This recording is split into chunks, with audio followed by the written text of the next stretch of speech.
PlayStation Portable nešiojama konsolė nuo pat išleidimo 2004 metų pačiame metų pabaigoje gruodžio mėnesį pirmoji versija, kaip ir sekančios tolesni atnaujinimai PSP 2000, PSP 3000 serijos neturėjo integruotos kameros, tad su jomis nebuvo galima daryti jokių vaizdo įrašų. Tačiau jeigu mes pažvelgtume, jungtume konsolę, pasižiūrėtume jos meniu, mes galim pastebėti vieną tokį įdomų dalyką. Kad būtent meniu yra pasirinkimas kamera. Jeigu mes ją paspaustume, mums konsolė praneš, kad šiuo metu nėra prijungta jokios kameros, kuri suderinama su PSP sistema. Tokia situacija su PSP konsolėmis tęsiasi porą metų, iki 2006 metų pabaigos, kuomet Singapūre per PlayStation naujienų pristatymą buvo anonsuota, kad Japonijos rinkai bus išleista PSP 300 kamera, kuri bus pritaikyta specialiai PSP pirmiesiems modeliams ir ji buvo pavadinta Kyoto Shot. Praėjus dar keliems metams yra išleidžiama antroji kameros versija, kuri jau paplito po visą pasaulį, buvo labiau skirta būtent PAL regionams ir pavadinta buvo PSP 450, o ar atskirą pavadinimą turėjo kaip GoCam. Taip, tai kaip tik parodysiu, pademonstruosiu, kaip šita kamerytė atrodo. Labai nedidukė, maža kamera. Būtent čia yra ta PAL modelio, PSP matos 450 modelis, Sony. Patinėje dalyje mes matome mikro USB lizdą, pagaminta aišku kamera Kinijoje. Pati kamera sukiojasi 180 laipsnių kampu, tai yra patogu norint daryti, sakykime, asmenukės tuo metu, o pritaikyta arba šiaip filmavimui. Taip pat pati kameros lęšis turi galimybę persijungti iš įprasto nuotraukų darimo į makro režimą. Tai persuku žemyn lęšį, jinai pati persisuka, taip sakant, padidėja lęšio, pasikeičia lęšio židinio nuotolis ir kamera perjungiama į makro režimą, kuomet vaizdas fokusuojamas būnant prie pat praktiškai objektyvo. Tai va, tokios funkcijas turėjo šitą kamerą. Kas yra įdomu, pati pirmoji japoniška versija išleista, ji turėjo žymiai didesnę raišką nei šita vėliau pasaulinė europinė versija. Pirmoji Japonijos rinkai skirta kamera galėjo fotografuoti 1,3 megapikselio kokybės tiesiog jutikliu ir galėjo fiksuoti tai vadinamas SGA kokybės nuotraukas, tai yra 1280 ant 960 rezoliucija. Filmavo jinai gana silpnai, 480 ant 272 rezoliucija, pasiekdavo iki 30 kadrų per sekundę. Aišku, tos rezoliucijos, norint taupyti vietą, buvo galima perjungti ir mažesnės.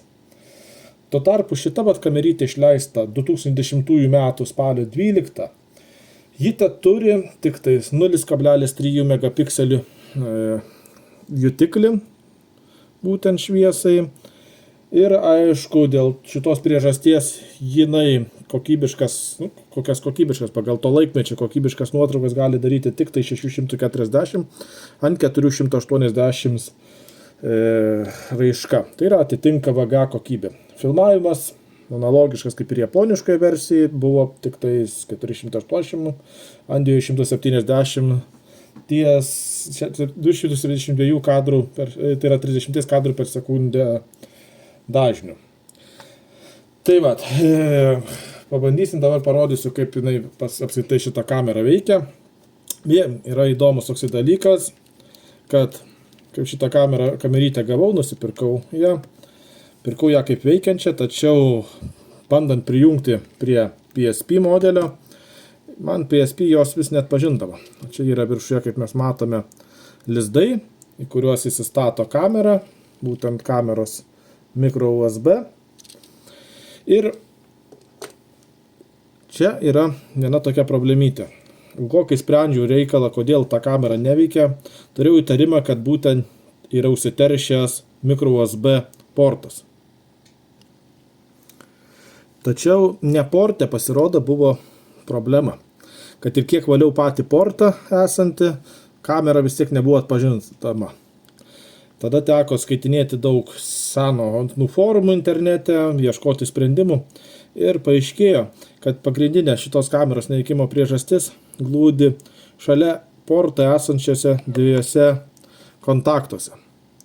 Būtent šitie kontaktai, kuriuose matosi blizga varis viduje, apsioksiduoja, prisidėlė ranka šiukšlių ir tada nėra kontakto su kamera. Būtent per čia yra atpažįstama prijungta, tai vadinama periferija, kokia kamera prijungta, ir jie atitinka PSP būtent standartą.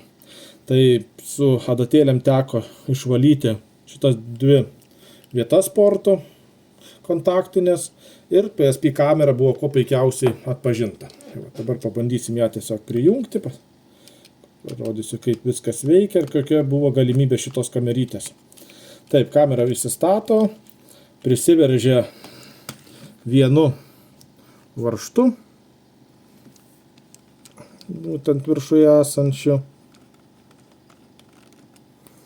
Tai va, dabar pabandysim įjungti vėl PSP.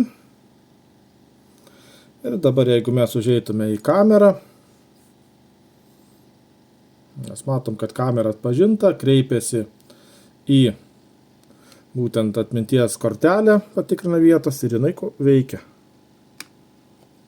Ir mes matome vaizdą per šitą kamerą.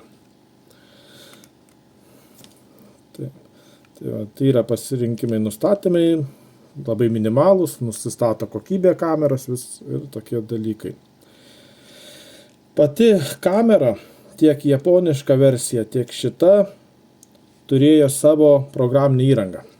Japoniška pirmoji kamera buvo leidžiama kartu su AMD disku, kuriame buvo vaizdo apdorojimui skirta programinė įranga. Šita PSP 450 kamera jau neturėjo prie savo, sakykime, išleidimo atskiro AMD disko. Tačiau jai skirta programinė įranga buvo persisiunčiama tiesiai iš interneto. Ta programinė įranga vadinasi GoEdit. Kaip tik esu įsidiegęs. Tai truputėlį greitai jungsime.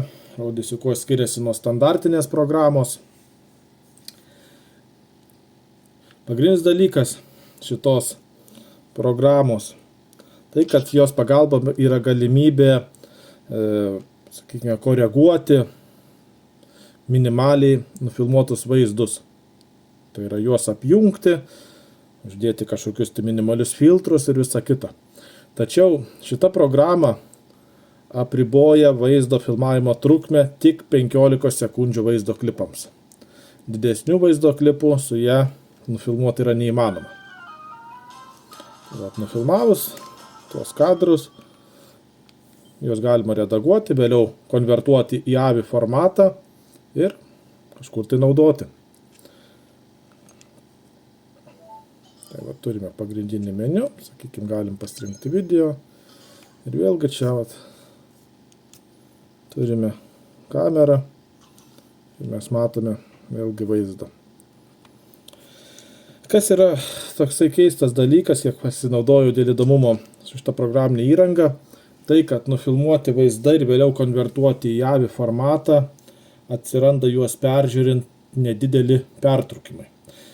Tai aš jums įkelsiu tiesiog porą video pamatyti, kad įsivaizduoti, kokia tai buvo kokybė vaizdo. Vis dėlto tai 14 metų senumo prietaisėlis, papildomai perkamas kaip priedas prie PSP. Ir tas keistas dalykas, nes su standartinė PSP jau esančią programą filmuojant, to strigimo nepastebėjau. Dar toks įdomus faktas, kad šitą, kaip minėjau, kamera turėjo 0,3 megapikselių jutiklį.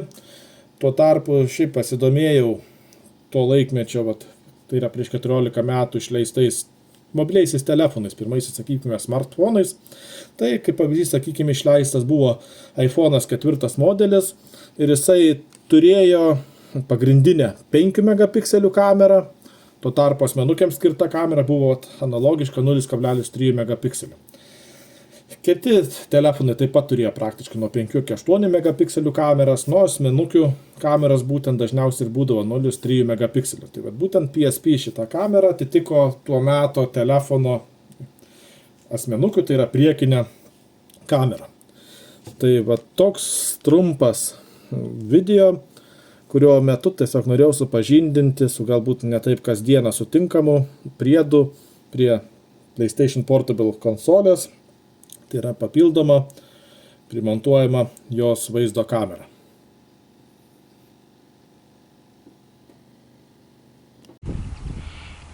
PSP 450 kamera.